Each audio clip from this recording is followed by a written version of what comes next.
Break ನಂತರ ಕರಾವಳಿ ಕುದಿ ವಿಶೇಷ ಕಾರ್ಯಕ್ರಮಕ್ಕೆ ಮತ್ತೊಮ್ಮೆ ಸ್ವಾಗತ. ರಿಯಾಜ್ ಅವರು ಹೇಳ್ತಾರೆ ಕಾಂಗ್ರೆಸ್ ಕೂಡ ಮುಸ್ಲಿಮರನ್ನು ತುಳಿತಾ ಇದೆ ಅನ್ನುವಂಥ ಮಾತನ್ನು. ಉಲ್ಲಾಸ್ ಅವರು ಒಪ್ಕೊಳ್ಬೋದಾ ಇದನ್ನು? ಕಾಂಗ್ರೆಸ್ ಅವರು ಮುಸ್ಲಿಮರನ್ನು ತುಳಿತಾ ಇದ್ದಾರೆ, ಅದಕ್ಕೆ ಈಗ ಬೇರೆ ಹಿನ್ನೆಲೆನೇ ಕೊಡ್ಬೋದು, ರಾಜಕೀಯವಾದ ಹಿನ್ನೆಲೆ. ಅದಿವತ್ತು ಕರಾವಳಿಯಲ್ಲಿ ಏನು ಕೋಮುಗಲಭೆಗಳು ನಡೀತಾ ಇದೆ, ಹಿಂದೆ ಈಗ ಹಿಂದೂ ಕಾರ್ಯಕರ್ತ ರಾಜು ಮೊಗವೀರನ ಹತ್ಯೆ ಉಳ್ಳಾಲದಲ್ಲಾಗಿತ್ತು. ಅದಾದ ನಂತರ ರಾಮಮೋಹನ್ ಅಂತೇಳಿ ಒಬ್ಬ ಸಂಘ ಕಾರ್ಯಕರ್ತನ ಮೇಲೆ ಕೊಲೆ ಯತ್ನ ನಡೆದಿತ್ತು. ಇದರ ಹಿಂದೆ ಇದ್ದಿದ್ದಂಥದ್ದು PFI. ಇವತ್ತೇನು ಕಾಸರಗೋಡಿನಲ್ಲಿ PFI ಅಡ್ಡ ಇದೆ, ಕೇರಳದ ಒಂದು ಮತಾಂಧ ಶಕ್ತಿ ಏನಿದೆ ಅದು ಇವತ್ತು ಕರಾವಳಿ ಭಾಗದ ಮುಖಾಂತರ ಇವತ್ತು ಕರ್ನಾಟಕದೊಳಗಡೆ ಅದು ನುಸುಳ್ತಾ ಇದೆ. ಹಿಂದೂಗಳ ಹತ್ಯೆ ಮುಖಾಂತರ ನಾವೇನೀಗ PFI ಕೇರಳದಲ್ಲಿ ಒಬ್ಬ ಕಮ್ಯುನಿಸ್ಟ್ ಮುಖ್ಯಮಂತ್ರಿ ಅಚ್ಯುತಾನಂದ್ರ ಅವರು ಹೇಳಿದ್ರು, ಅವರು PFI ಕೇರಳವನ್ನು ಇಸ್ಲಾಮೀಕರಣಗೊಳಿಸ್ಲಿಕ್ಕೆ ಹೊರಟಿದೆ. ಒಬ್ಬ ಜೋಸೆಫ್ ಅನ್ನುವಂಥ ಒಬ್ಬನ ಕೈಯನ್ನ ಕಡಿದ್ರು. ಅವಾಗ ಅವ್ರನ್ನ ಬಂಧಿಸಿದವರು ಇದೇ PFI ಕಾರ್ಯಕರ್ತರು. ಆ ಸಂದರ್ಭದಲ್ಲಿ ತನಿಖೆಯಲ್ಲಿ ಹೇಳಿದ್ರು, ಮುಖ್ಯ ಕಾರ್ಯದರ್ಶಿಗಳು ಅಫಿಡವಿಟ್ ಅನ್ನ ಸಲ್ಲಿಸ್ತಾರೆ, ಈ ಸಂಘಟನೆಗಳ ಹಿಂದೆ ಹಿಜ್ಬುಲ್ ಮುಜಾಹಿದೀನ್ ಸಂಘಟನೆ ಇದೆ, ಅಲ್ ಖೈದಾ ಇದೆ, ಈ ರೀತಿಯ ಭಯೋತ್ಪಾದನಾ ಶಕ್ತಿಗಳು ಈ ಸಂಘಟನೆ ಹಿಂದೆ ಇದೆ. ರುದ್ರೇಶ್ ಹತ್ಯೆ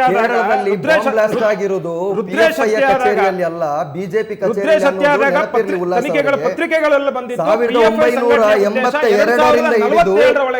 ಕರ್ನಾಟಕಗೊಳಿಸಬೇಕು ಅಂತ ಹತ್ಯೆಯಲ್ಲಿ ಹಿಂದೂ ಕಾರ್ಯಕರ್ತರ ಹತ್ಯೆ ಮಾಡ್ತಾ ಇದ್ದಾರೆ. ಹತ್ಯೆ ಮುಖಾಂತರ ಈ ರಾಜ್ಯದ ಇಸ್ಲಾಮೀಕರಣಕ್ಕೋಸ್ಕರ ಇವತ್ತು PFI ಹೊರಟಿದೆ. ಇವತ್ತು PFI ನಡೆಸ್ತಾ ಇರ್ತಕ್ಕಂಥ ಈ ಘಟನೆಗಳು, ಈ ಹತ್ಯೆಗಳು ಹಿಂದೂ ಕಾರ್ಯಕರ್ತರ ಹತ್ಯೆ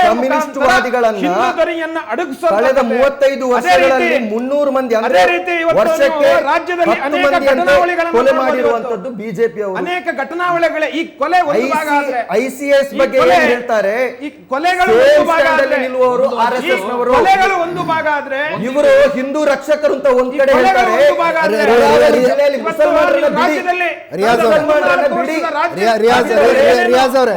ಜಿಲ್ಲೆಗಳಲ್ಲಿ ಹೇಳ್ತಾರೆ ಕೇಳಿ, 13 ಮಂದಿ ಹಿಂದೂಗಳನ್ನ ಕೊಂದಿರುವಂತಹ PFI ಅಲ್ಲ, SDPI ಅಲ್ಲ. ಹೇಳ್ತೇನೆ ರಿಪೋರ್ಟ್ ಹೇಳ್ತೇನೆ, ಉಲ್ಲಾಸ್ ಅವರೇ ಕೇಳ್ಕೊಳ್ಳಿ, ತಾಳ್ಮೆಯಿಂದ ಕೇಳ್ಕೊಳ್ಳಿ.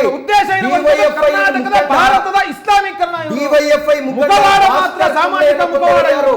PFI ಕರ್ನಾಟಕದಲ್ಲಿ ಎಷ್ಟು ದಂಗೆಗಳಾಗಿದೆ, ಅದು ಶಿವಮೊಗ್ಗದಲ್ಲಿ ದಂಗೆ ಇರಬಹುದು, ಮೈಸೂರಿನಲ್ಲಿ ನಮ್ಮ ಜೊತೆ ನೋಡಿ ಉಲ್ಲಾಸ್ ಅವರೇ.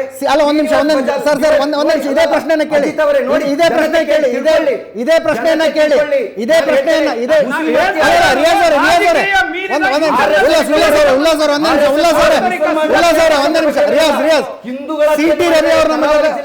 CT ರವಿ ಅವರು ನಿರ್ದಾಕ್ಷಿಣ್ಯವಾಗಿ ಕೊಂದಿದ್ದೀರಾ. CT ರವಿ ಅವರು ನಮ್ಮ ಜೊತೆ ಫೋನ್ 13 ಮಂದಿ ರಿಯಾಜ್ ಅವರೇ ಮುಸ್ಲಿಮರು ಕೊಲ್ತಾರೆ, ಹಿಂದೂಗಳನ್ನು ರಿಯಾಜ್ ಅವರೇ ನಮ್ಮ ಜೊತೆ CT ರವಿ ಅವರು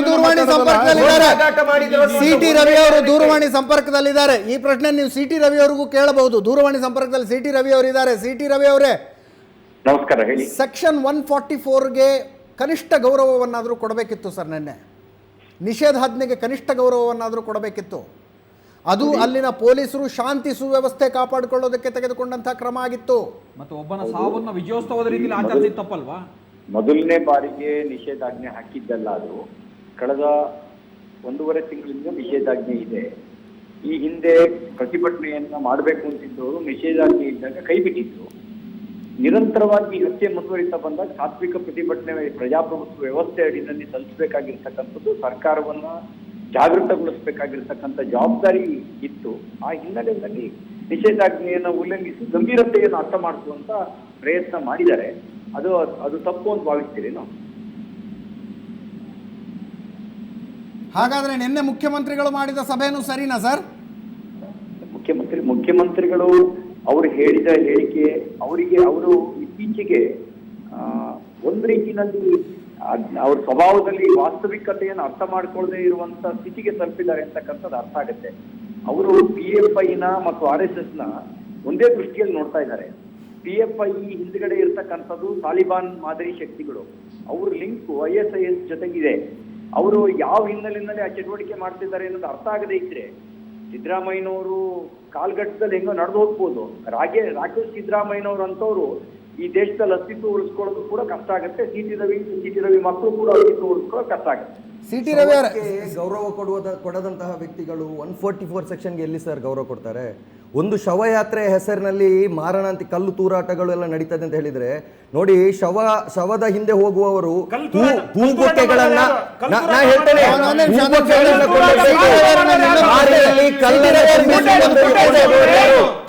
ಫೂಟೇಜ್ ಅಲ್ಲಿ ಕ್ಲಿಯರ್ ಆಗಿದೆ, ಶರತ್ನ ತಂದೆ ಹೇಳ್ತಾ ಇದ್ದಾರೆ, ಶರತ್ನ ತಂದೆ ಮತ್ತೆ ತಾಯಿ ಹೇಳ್ತಾ ಇದ್ದಾರೆ, ಯಾವ ಹಿಂದೂ ನಾಯಕರು ಕೂಡ ನನ್ನ ಮಕ್ಕಳನ್ನ ಉಳಿಸ್ಲಿಕ್ಕೆ ಆಗ್ಲಿಲ್ಲ, ಅವರವರ ನೋವನ್ನ ವೇದನೆಯನ್ನ ಹೇಳ್ತಾ ಇದ್ದಾರೆ. ಇವರು ಶವಯಾತ್ರೆ ಮೆರವಣಿಗೆಯಲ್ಲಿ ಕಾರಿನಲ್ಲಿ ಕಲ್ಲನ್ನು ತುಂಬಿಕೊಂಡು ಹೋಗ್ತಾರೆ. ಎಲ್ಲಿ ನಡೆದಿರುವಂತದ್ದು? ಸಿ ಟಿ ರವಿ ಅವರೇ ಕರಾವಳಿಯ ಪೊಲೀಸ್ ನೋಡಿ,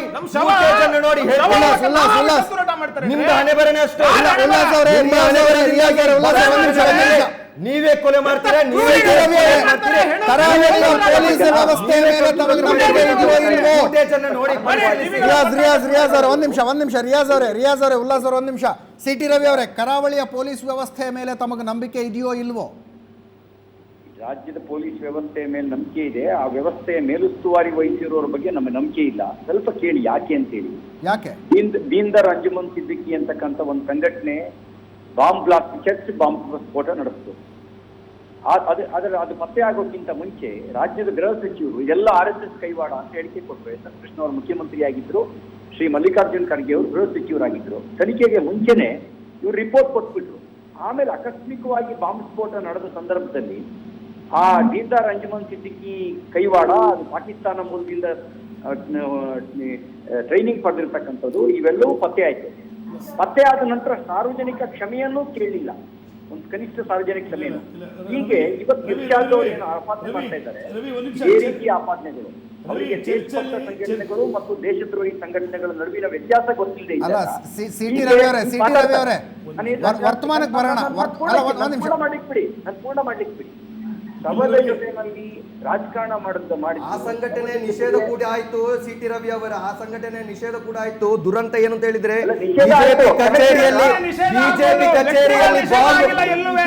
ಬಿಜೆಪಿ ಕಚೇರಿಯಲ್ಲಿ ಬಾಂಬ್ ಬ್ಲಾಸ್ಟ್ ಆಗಿ ಇನ್ನೂ ಕೂಡ ನಿಷೇಧ ಆಗಿಲ್ಲ.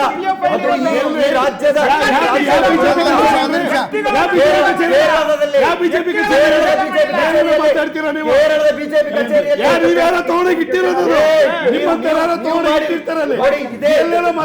ದ್ವಿಮುಖ ಧೋರಣೆ ನೀವು ಮಾಡಿರುವಂತದ್ದು.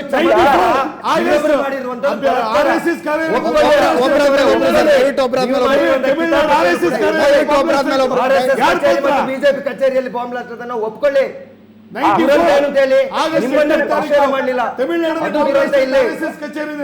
ಪಾತ್ರ ಅದ್ರಲ್ಲಿ? ಬಿಜೆಪಿ ಕಚೇರಿ ಎದುರುಗಡೆ ಬಾಂಬ್ ಸ್ಫೋಟ ಆದಾಗ ಯಾರ ಪಾತ್ರ ಅದ್ರಲ್ಲಿ? ಪಕ್ಷದ ನಾಯಕರಾಗಿದ್ದಂತ ಸಿದ್ದರಾಮಯ್ಯ ಎಲ್ಲ ಬಿಜೆಪಿ ಅವರ ಕೈವಾಡ ಅಂತ ಹೇಳಿಕೆ ಕೊಟ್ಟಿದ್ರೆ ಇಲ್ವೋ?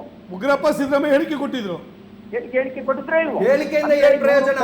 ಅಲ್ಲ ರಿಯಾಜ್ ಅವ್ರೆ ಅವ್ರು ಹೇಳ್ತಾ ಇರುವಂತದ್ದು ಬೆಂಗಳೂರು ಬಿಜೆಪಿ ಬಾಂಬ್ ಬ್ಲಾಸ್ಟ್ ಕೇಸನ್ನು. Bengaluru BJP bomb blast case, Bengaluru BJP bomb blast ಆಗಿದ್ದು ಆರೋಪಿಗಳು ಅರೆಸ್ಟ್ ಆಗಿದ್ದಾರೆ. ಜಮಾತುದ್ದಾವಾ ಸಂಘಟನೆಯವರು, ತಮಿಳುನಾಡು ಮೂಲದವರು, ಈಗ ಬೆಂಗಳೂರು ಜೈಲಿನಲ್ಲಿದ್ದಾರೆ. ಇವರಿಗೆ ಐಸಿಎಸ್ಗೆ ಏನು ವ್ಯತ್ಯಾಸ ಇದೆ? ಐಸಿಎಸ್ಗೆ ಮತ್ತೆ ಸದಸ್ಯರೇ ಇವತ್ತಿನ RSS ಮತ್ತು ಐಸಿಎಸ್ಗೆ ಏನು ವ್ಯತ್ಯಾಸಗಳನ್ನು ಕಾಣಲಿಕ್ಕೆ ಸಾಧ್ಯ ಇಲ್ಲ. ಕರ್ನಾಟಕದಲ್ಲಿ ಏನು ವ್ಯತ್ಯಾಸ ಇದೆ? SDPIಗೂ ಬಜರಂಗ ದಳಕ್ಕೂ ಏನು ವ್ಯತ್ಯಾಸ ಇದೆ ಸರ್? SDPI ಯಾವಾಗದಿಂದ ಸರ್? ಇವರ ಅಟ್ಟಹಾಸ ಎಷ್ಟು ವರ್ಷದಿಂದ ನಡೀತಾ ಇದೆ? SDPI ಆರಂಭವಾಗಿ 9 ವರ್ಷ ಆಗಿರುವಂತದ್ದು. ಅದಕ್ಕಿಂತ ಮೊದಲು ಮುಸಲ್ಮಾನರ ಮಾರಣಹೋಮ ನಡೆದಿಲ್ವಾ? ಕೊಲೆಗಳು ನಡೆದಿಲ್ವಾ? 800 ವರ್ಷಗಳ ದೌರ್ಜನ್ಯವನ್ನ ಭಾರತ ಸಹಿಸಿಕೊಂಡಿದೆ. 800 ವರ್ಷದಿಂದ ಯಾವ ಜಯಾದ ಹೆಸರಿನಲ್ಲಿ ಅಷ್ಟು ವರ್ಷಗಳಲ್ಲೂ ಕೂಡ ಮುಸಲ್ಮಾನರು ನೋವು ಅನುಭವಿಸಿದ್ದಾರೆ.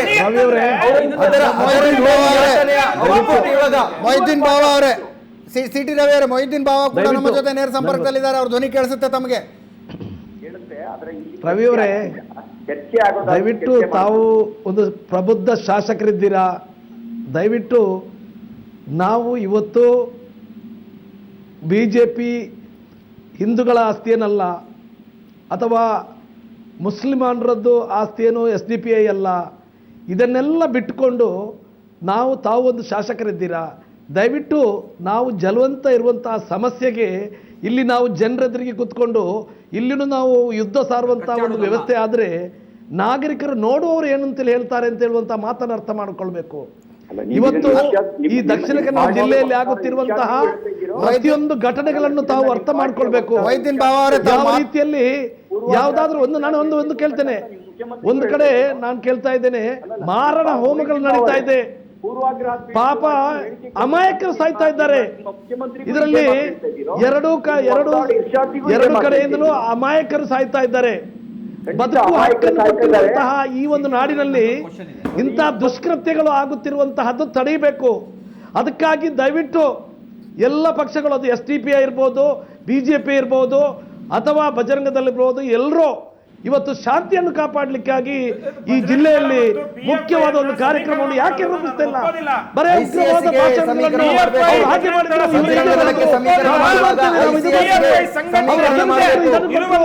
ಏನು ಸಾಯಲಿಕ್ಕಾಗಿ ಇಲ್ಲಿ ದುಡ್ಡು ಕೊಡ್ಲಿಕ್ಕೆ ಸರ್ಕಾರ ಕೊಡ್ಕೊಂಡದ್ದಾ?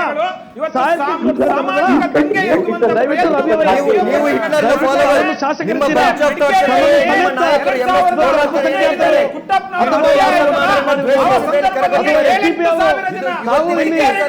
ಯಾವುದೇ ರೀತಿಯಲ್ಲಿ ನೀವು ದಯವಿಟ್ಟು ಉಗ್ರವಾದ ಭಾಷಣವನ್ನು ಮಾಡುವುದು ಜನರನ್ನು ಇಲ್ಲಿರುವಂತಹ ಅತ್ಯಂತ ಬಡ ಕುಟುಂಬಗಳು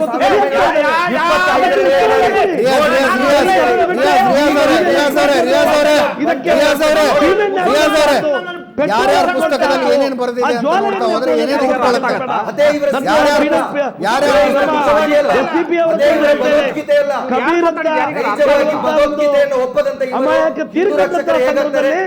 ಇದೇ ಸಿದ್ದರಾಮಯ್ಯನವರ ಸರ್ಕಾರ ದುಡ್ಡು ಕೊಟ್ಟದ್ದನ್ನು ತಮಗೆ ನೆನಪಿಲ್ಲ ಕಾಣಬೇಕು, ನೆನಪು ಮಾಡಿಸ್ತಾ ಇದ್ದೇನೆ.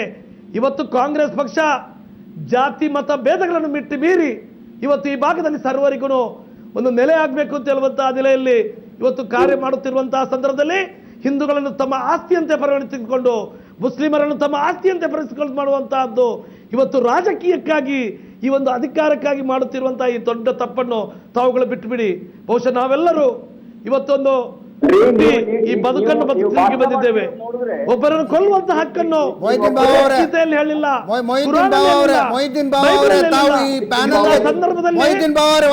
ಒಂದೇ ನಿಮಿಷ ತಾವು ಈ ಪ್ಯಾನಲ್ಗೆ ಜಾಯಿನ್ ಆಗೋದಕ್ಕಿಂತ ಮುಂಚೆ ಬಹಳ ಗಂಭೀರವಾದಂತಹ ಪ್ರಶ್ನೆ ಎತ್ತು. ಮುಸ್ಲಿಂ ಮೂಲಭೂತವಾದಿ ಸಂಘಟನೆಗಳ ವಿರುದ್ಧದ ಪ್ರಕರಣವನ್ನ ಈ ಸರ್ಕಾರ ವಾಪಸ್ ತೆಗೆದುಕೊಂಡಿದ್ದಕ್ಕೆ ದೊಡ್ಡ ಮಟ್ಟದಲ್ಲಿ ಹಿಂಸಾಚಾರ ಕಾರಣ ಆಯಿತು ಅಂತ. You are very selective sir, very selective. ಜಾತ್ಯತೀತ ಅಂತ ಕರೆದುಕೊಂಡಂತ ಯಾವ ನೋಡಿ, ಪ್ರಜಾಪ್ರಭುತ್ವದಲ್ಲಿ ಇವತ್ತು ವಿರೋಧ ಪಕ್ಷಗಳಿದ್ದಾವೆ. ವಿರೋಧ ಪಕ್ಷದ ಆಡಳಿತ ಈ ರಾಜ್ಯ ಸರ್ಕಾರದಲ್ಲಿತ್ತು. ಅತ್ಯುತ್ತಮವಾದ ಆಡಳಿತವನ್ನು ನೀಡುವಂತಹ ಸಂದರ್ಭದಲ್ಲಿ ಯಾತಕ್ಕಾಗಿ ಚುನಾವಣೆಯ ಸಂದರ್ಭದಲ್ಲಿ ಈ ಗಲಾಟೆಯನ್ನು, ಈ ಹುನ್ನಾರವನ್ನು ಎಬ್ಬಿಸುವಂತ ಕೆಲಸ ಆಗ್ತಾ ಇದೆ. ಅಮಾಯಕರು ಬಲಿಯಾಗ್ತಾ ಇದ್ದಾರೆ. ಜೀವಕ್ಕೆ ಬೆಲೆ ಇಲ್ವಾ? ಮನುಷ್ಯತ್ವಕ್ಕೆ ಬೆಲೆ ಇಲ್ವಾ? ಇಂಥ ಕೆಲಸವನ್ನು ನಿಲ್ಲಿಸಿ ಟಿವಿ ಸ್ಕ್ರೀನ್ ಅಲ್ಲಿ ಕೂತ್ಕೊಂಡು ನಾನು ಅದು ಮಾಡಿದ್ದು ಸರಿ, ಇನ್ನು ಅವನು ಅದು ಮಾಡಿದ್ದು ಸರಿ ಅಂತ ಬುದ್ಧಿವಾದವನ್ನು ಹೇಳುವಂತದ್ದು ಬಿಡಿ. ಪಾಪದ ಬಡ ಕುಟುಂಬ ಇವತ್ತು ಕಣ್ಣೀರಾಗ್ತಾ ಇದೆ.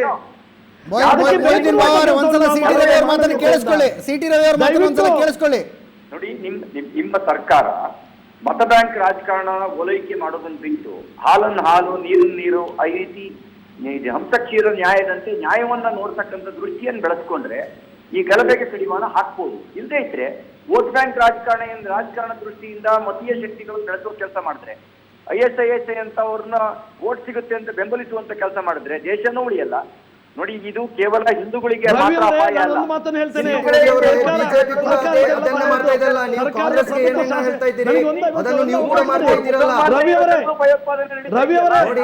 ದಯವಿಟ್ಟು ಒಂದು ಅವಕಾಶವನ್ನು ಕೊಡಿ.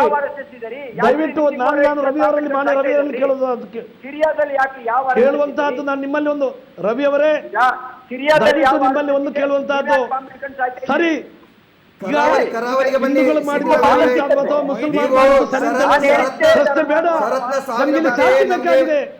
ಬದುಕುವಂತ ಜೀವಕ್ಕೆ ನಾವು ಬೆಲೆ ಕೊಡಬೇಕಾಗಿದೆ. ರವಿ ಅವರೇ ದಯವಿಟ್ಟು ನೀವು ಬಹಿರಂಗವಾಗಿ ಹೇಳಿರಿ.